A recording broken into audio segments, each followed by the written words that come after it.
Mark, welcome to the Thriving Beyond Diabetes show. Thank you so much for having me. Brilliant. It's our pleasure to have you with us today. Mark, let's start with your story and mission. You have been on the plant-based journey for over 2 decades Yes. and have inspired many people. My question here is, what got you to plant-based cooking, and what's the mission behind it? Thank you for asking that. Well, I was actually traveling. I started to see animals in a natural setting, so I started to develop a fondness for them. And then I actually spent some time in India, which was vegetarian friendly. And then I did a trek in the Himalayas in Nepal. And so I became initially vegetarian and then plant based through a love of animals and the idea of ahimsa and non-violence. And then I learned more about the health benefits. As far as the culinary side, my grandfather was a renowned ice carver and chef in the 50s, so I grew up with that influence. So I've always loved cooking. It's always been a calming thing for me. And my mission is really to show people how easy it is to create plant-based foods that taste amazing. We can talk all day about why it's important to include more plant-based foods for our health or the environment. But if the food doesn't taste good, it's not going to create a long-lasting effect. So the last 2 decades, I've really been focusing on preparing and also showing people how to make plant-based foods taste really good. Brilliant. Thank you for sharing your journey and mission. You know, for many people who are new to plant-based cooking, mindset can be just as important as skill. What kind of mindset do we or do you think helps people succeed and stay consistent in the plant-based kitchen? That's a wonderful question. So I really encourage people to create a calm and peaceful environment in the kitchen and also to maintain a gentle attitude towards themselves. I like to say there's no mistakes in the kitchen, and it's really important to have a positive attitude. A friend shared a story where his friend won a world handball tournament and he asked him how did he win, and he said, when I made a good shot I said good shot, and when I missed a shot I said nice try. So he was like, good shot, nice try. He kept it positive. So I try to encourage my students to do the same. If you overcook something or add the wrong spices, there's usually a way to turn it around. So that idea of creating a clean work area, playing music, bringing some things that inspire you. I really encourage people to cultivate feelings of love towards the people they're serving the food and gratitude. And I think people could tell the difference. So being gentle with yourself is probably the biggest tip for the mindset. Brilliant. Very interesting. So can I summarize it like this? Keep trying, never give up, and failure is part of the process. Is that correct? Yes, that is a wonderful synopsis of what I shared. Brilliant. Very interesting. You teach about 7 cooking keys to help people create delicious meals. My question here is, can you walk us through those 7 keys and why they matter so much in plant-based cooking? Yes, thank you. So I've been a plant-based chef over 25 years, and I was thinking like several months ago, like how can I distill all the knowledge that I've gained over those years and what my unique gift is. And I feel like I'm really able to show people how to make plant-based foods taste good and delicious, so there's not a sense of depriving yourself or sacrifice. And so I came up with these 7 principles, and I'll do a quick review of them. The first one is palate development. So that's where you start to develop the sense of different flavors. And this is a lifelong practice that comes with time, and you start to get a sense of like what flavors go well together, how much salt to put in a food, things like that come over time. The second principle is what I call the template recipe approach. And this is where I show students how to take the recipe, look at the underlying formula, break it down into its components, and then by changing a component, you can create a new recipe. And so in all my years of teaching, that's the biggest takeaway students have of getting more confident and creative in the plant-based kitchen.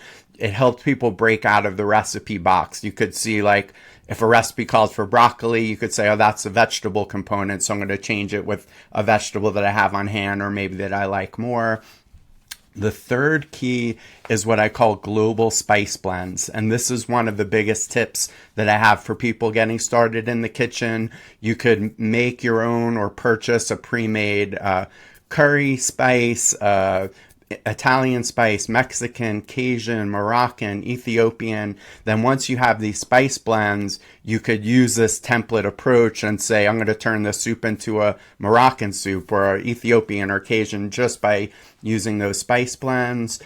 The fourth key builds on the third, and that's world sauces. So that's where most chefs will say it's all about the sauce. So that's where you start becoming comfortable making like a pesto or a curry sauce or harissa or peanut or sweet and sour barbecue. Those are things that really take your cooking skills to the next level. The next key is what I call the veganizing key. And so veganizing is where we take the maybe less healthy animal heavy dishes that we grew up with, and we look at substitutions that are available in the plant-based pantry to create the flavors, textures, and experience that we're accustomed to. The next key is what I call superfood nutrition. And this is where this is important, and for your audience is where we look to maximize the nutritional value of our meals by including raw foods and superfoods that can give us that nutrient boost.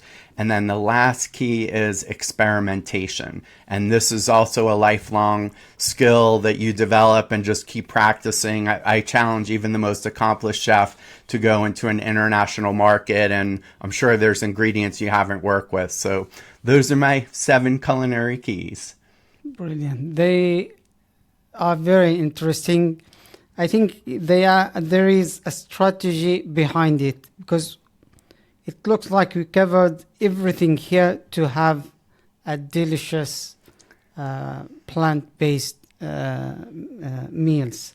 Very interesting. So you covered about the flavors, recipes, how you make your own recipes or flavor, using what's already made, like in terms of sauces.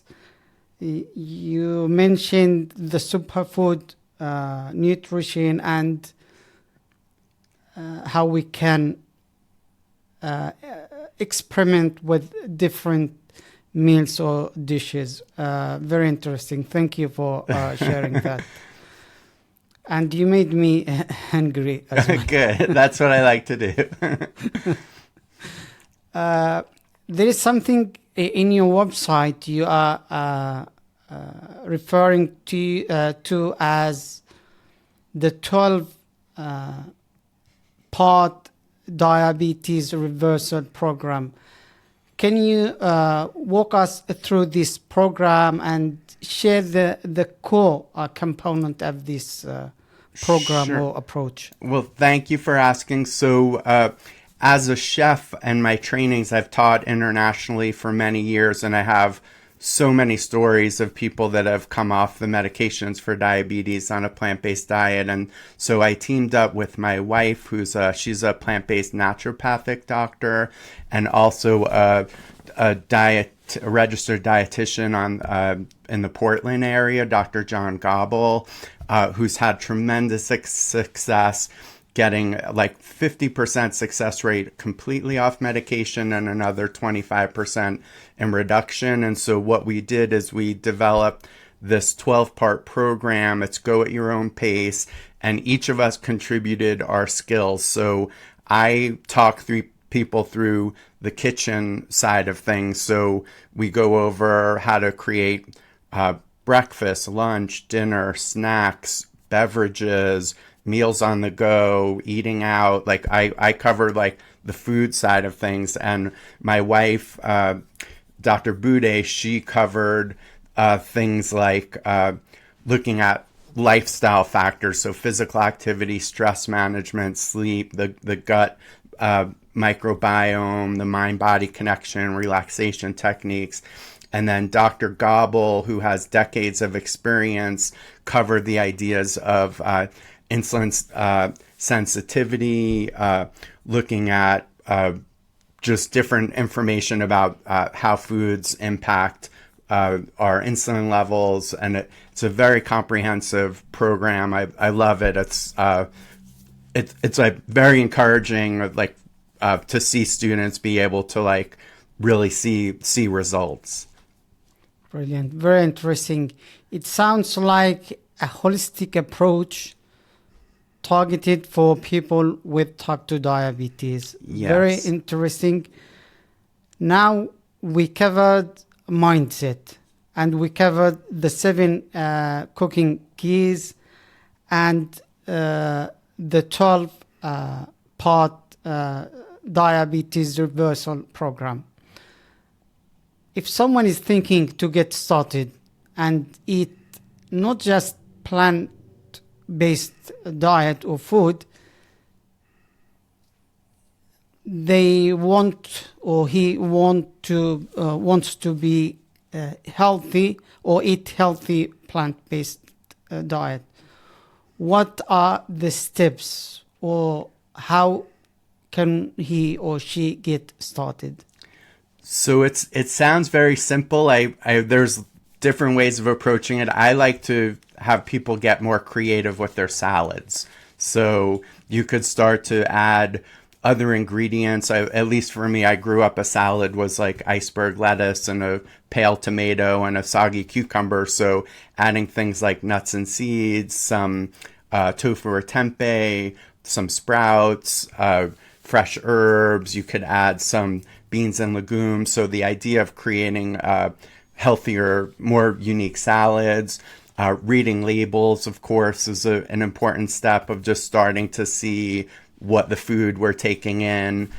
As far as like going in the kitchen, the spice blends are really something that I encourage people to check that out, and you'll be amazed at how you can start to feel like more of a chef when you use these blends. So those are, and then usually making a superfood smoothie is another step that I like to encourage people. But again, like we started with, like the mindset is really important. Like if you've never done this before, you're going to have voices in your head telling you that you can't do it, or you may make like a mistake and feel like a failure. And so it's really important to just know that I really feel that everyone has this capacity to create healthy foods for themselves, and you just have to keep practice and persistence, like most things in life. And does it have to be like a full switch, or you can progress slowly? I love that question. So some people do, like, they like to jump in and do it 100%. I'm just like gentle, slow and steady wins the race. So I encourage people, if you're not going to go from a bacon double cheeseburger and chili cheese fries to like a sprouted mung bean salad, you're not going to have like a good experience. So maybe just, start slowly. You could do one meal a day or one meal a week, plant-based. I'm all about like the gentle approach for like the long lasting effect. Brilliant. I want you to touch a little bit about myths about related to plant-based diet. Very good. There's a lot of myths circulating. The biggest myth still, surprisingly, is the protein myth that people on a plant-based diet can't get enough or adequate protein.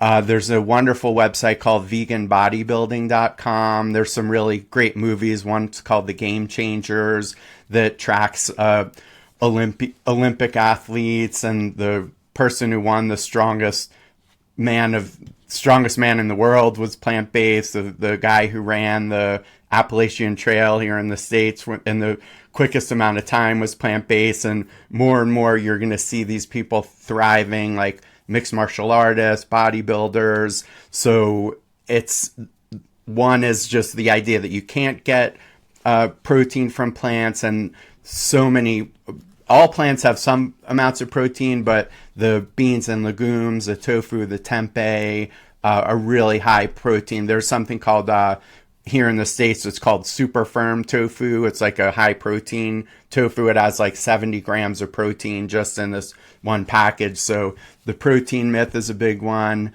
The calcium that we need dairy for bone strength and bone health. So those are some of the nutritional myths, that you can't thrive on a plant-based diet. And I think hopefully soon people won't even have those myths, but they still do right now. Brilliant. Thank you for sharing that as well, because sometimes people might confused. So sharing some of the myths maybe is going to help them think about it again. Yes. Before we wrap up this episode, do you have a final message you would like to share with our audience? Well, I just encourage people to go back to that mindset idea of that. I think it's pretty universally agreed that eating more plant-based foods is in everyone's benefit, and that, if you're intimidated in the kitchen or if you're feeling like not qualified, I just encourage you to just keep practicing, be gentle with yourself. I like people to have the Thomas Edison approach in the kitchen. So you're experimenting, you're gathering data, and just like, I know with persistence and following those culinary keys that you will succeed, and you'll be amazed at the types of food that you can create. Brilliant. Thank you for sharing your message.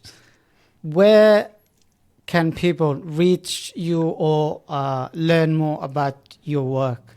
Thank you for asking. So veganfusion.com is the website. You can contact me through the website, or Mark with a K at veganfusion.com. And I'd love to offer people I have a free preview of the 7 Culinary Keys ebook that I like to share with people. And I also am happy to offer like a 50% discount to your listeners on the diabetes course. And it's an amazing course. I would love for more people to experience it. Brilliant. Thank you for sharing your contact information and offering a discount for our audience. So people can find your website in the show notes. So they just need to click it and access your website. That brings us to the end of this episode. Thank you, Mark Reinfeld, for sharing helpful tips and insight. Thank you. Thank you, everyone, for watching or listening to this episode. If you need additional guidance, you can book a call at wellnessimpact.org. If you found value in today's discussion, join our thriving community and subscribe or follow us for more insights and strategies. Until next time, take care of your health and keep thriving.